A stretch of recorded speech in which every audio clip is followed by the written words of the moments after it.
మళ్ళీ ఏదన్నా అంటే అరెస్ట్ చేసి ఉల్టా కేసులు.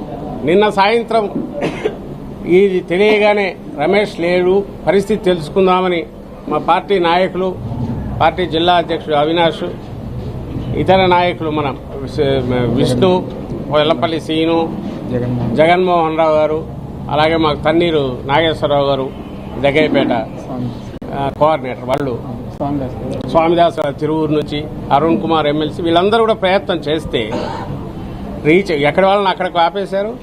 అవినాష్ వీళ్ళని అయితే ఐ థింక్ వాళ్ళు ఎక్కడికక్కడ అరెస్ట్ చేసి తీసుకుపోయినట్టున్నారు. అంటే ఇక్కడ జరిగితే ఏం జరిగిందో తెలుసుకోవడానికి కూడా అవకాశం ఇవ్వట్ల. అసలు ఇది ఎక్కడైనా ఉంటుందా? ఎవరైతే అటాక్ చేశారో వాళ్ళకి ప్రొటెక్షను, వాళ్ళ మీద కేసు ఏం పెట్టారో తెలియదు. నాకైతే సుమోటి పత్రికలో వచ్చిందని నాకైతే నమ్మకం లేదు. ఒకవేళ పెట్టింటే పోలీసులకు ఎవరు తెలియదు ఇందులో. ఆ వీడియో పెట్టుకొని చూస్తే అసలు ఇక్కడికి వచ్చి ముందు ఏం జరిగిందో తీసుకోవాలిగా. ఇంటి దగ్గర ఇక్కడ వచ్చి ఏమేమి జరిగింది, ఎట్లా అటాక్ జరిగింది, ఎవరెవరు వచ్చారు, ఏం చేశారు, అది జరగల. ఇంతవరకు పంచనామా ఎవరైనా వచ్చారా? వాళ్ళు పోలీసు వీళ్ళు ఎవరైనా రావడం కానీ తీసుకోవడం లేదు, ఫోరెన్సిక్ తీసుకున్నది లేదు. అలాగే నిందితులు వీడియోలో ఉన్నారు, వాళ్ళను గుర్తుపట్టే దీనికోసం ఐడెంటిఫికేషన్, దీనికి పర్యటించడం ఇంకోటో. ఈవేళకు వార్ ఫుటింగ్ మీద జరిగిండాలి, అది జరగలేదు. పైగా జోగి రమేష్ మీద 4-5 కేసులు పెట్టారు. ఏం కేసులు పెట్టారంటే సేమ్ దుర్భాషలాడారు. లోకేష్కు ఏమన్నాడు, ఆయన చిప్పు దొబ్బింది అని అన్నారు. బుర్ర లేదో బుర్ర పాడైపోయింది అనడం కూడా ఆ పార్లమెంటరీ అన్పార్లమెంటరీ అనే అవుతుంది అనేది ఎవరికి తెలియదు. అంత అసహనానికి రీచ్ అయిన స్టేజ్లో వాళ్ళు ఉన్నారంటే ఇంకా వాళ్ళు మాట్లాడిన మాటలకు బూతులకు వాళ్ళని ఏం చేయాలనో మరి నడి రోడ్లో ఎవరికి వాళ్ళు ఇమాజిన్ చేసుకోవచ్చు.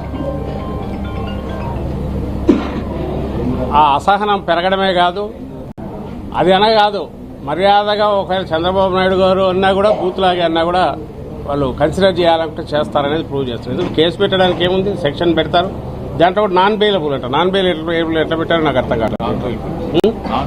నాన్ బెయిలబుల్ కూడా పెట్టారు 4 కేసులు. అందరినీ అడుగుతున్నాం, ఈవెన్ మీడియాను రిక్వెస్ట్ చేస్తున్నాం, మీరు సొంతంగా స్టడీ చేయండి.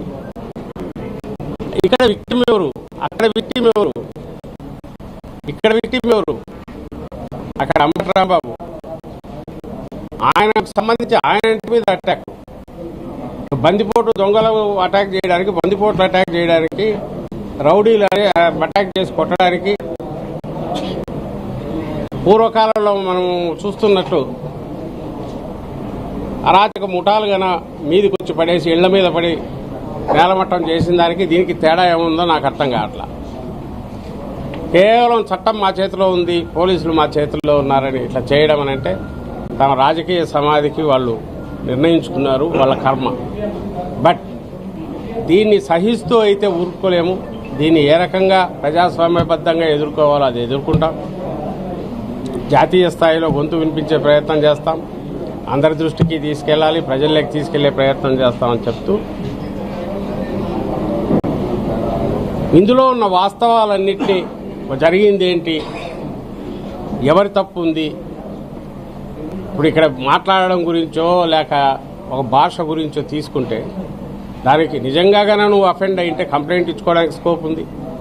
నిజంగానే అందులో శిక్షించడానికి దాన్ని ఏమంటారు కేసు పెట్టడానికి అవకాశం ఉంటే కేసు పెట్టడానికి సెక్షన్స్ ఉన్నాయి. అవేవి కాదని నేరుగా అటాక్ చేసేయడం అనేది, అటాక్ చేసి ఉల్టా మా మీదే కేసులు పెట్టడం అనేది, పరామర్శించడానికి పోయిన వాళ్ళు అరెస్టు చేయడం అనేది, ఇది మేమొక్కరమే ప్రశ్నిస్తే సరిపోదు, అందరూ ప్రశ్నించాలని కోరుతున్నాం.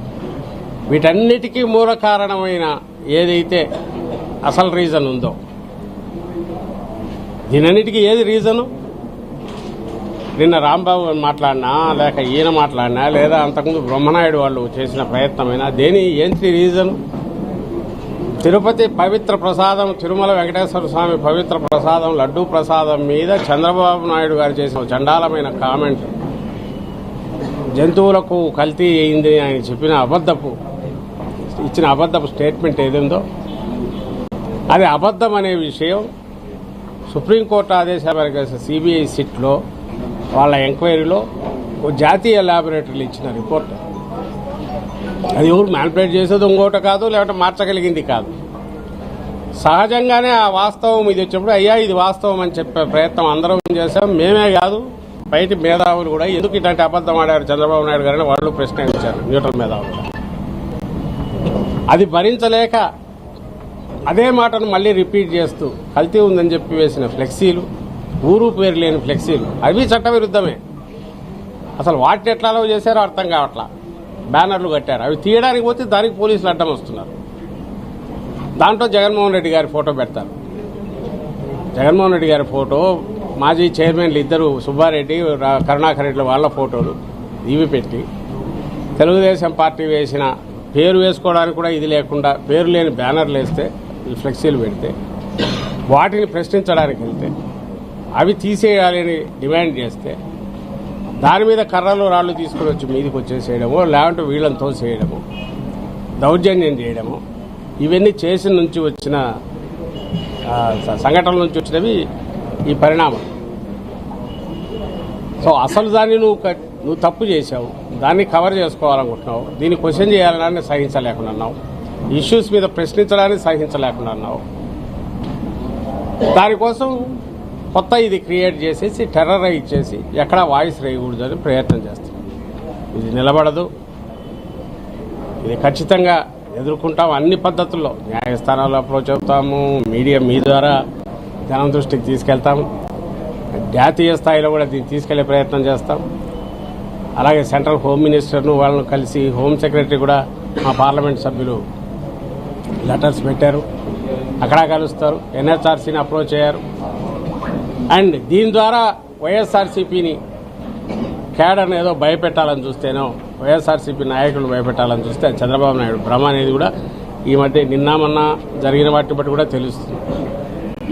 ఎక్కడ ఎవరు చెక్కు చెదరట్లేదు. ఇంకా మా రిజాల్వ్ ఇంకా గట్టిపడింది. ఇంతకంటే నువ్వు చేయగలిగింది ఏముంది, ఇంకా ఏం చేస్తావో చెయ్యి, మేమైతే రెడీగా ఉన్నాం. ప్రజల పక్షాన్ని నిలబడడానికి, నిన్ను ప్రశ్నించడానికి, ప్రశ్నిస్తూనే ఉంటాం అనే కృతనిశ్చయంతోనే మా పార్టీ కార్యకర్తలు, నాయకులు ఉన్నారు. దానికి గట్టిగా పూర్తిగా అంతటి మనోధైర్యం ఇవ్వగలిగిన జగన్మోహన్ రెడ్డి గారి నాయకత్వం ఉంది. ఆయనే ముందుండి కూడా దీనిని నడుపుతారు. కాబట్టి అట్లా అనుకుంటే అది కూడా చంద్రబాబు నాయుడు గారు భ్రమే అని చెప్తూ ఓ హితం అయితే చెప్పదలుచుకున్నాం. మీ గొయ్యి మీరు తవ్వుకోండి, మాకు అభ్యంతరం లేదు. మీ గొయ్యి మీరు తవ్వుకోవడంలో భాగంగా మా మీద జరిగే వాటికి ప్రతి దానికి అయితే రికార్డు ఉంటుంది. మేము వచ్చిన తర్వాత మళ్ళీ అధికారంలోకి వచ్చినాక ఆ రికార్డుకు తగిన సెటిల్మెంట్ కూడా ఉంటుంది, వడ్డీతో సహా అనే విషయం అయితే ఆయనకు మళ్ళీ చెప్పదలుచుకున్నాం. అవన్నీ చట్టబద్ధంగానే చేస్తాం. ఎక్కడ చట్టాన్ని ఉల్లంఘించి ఇవాళగా ఊర్లో రౌడీలను, గంజాయి బ్యాచ్లను తెచ్చేసో, లేదా బ్లేడ్ బ్యాచ్లను తెచ్చేసో టెర్రరైజ్ చేసి అటాక్ చేసి టెర్రరైజ్ చేయాలనుకునే దాన్ని ఇది చేయము. చట్టబద్ధంగానే అన్నీ జరుగుతాయి. మీ మీద అన్ని రకాల కేసులు పెట్టి ఏ రకంగా ఇది చేయాలి మాకు తెలుసు. ఒకవేళ మాకు తెలియని ఉంటే మీరు నేర్పిస్తున్నారు కాబట్టి ఖచ్చితంగా మీకు దీనికి తగిన మీకు వాటి యొక్క రిటర్న్ గిఫ్ట్ అనేది ఖచ్చితంగా ఉంటుంది. నేను మీ అందరికీ చంద్రబాబు నాయుడు గారికి చెప్తూ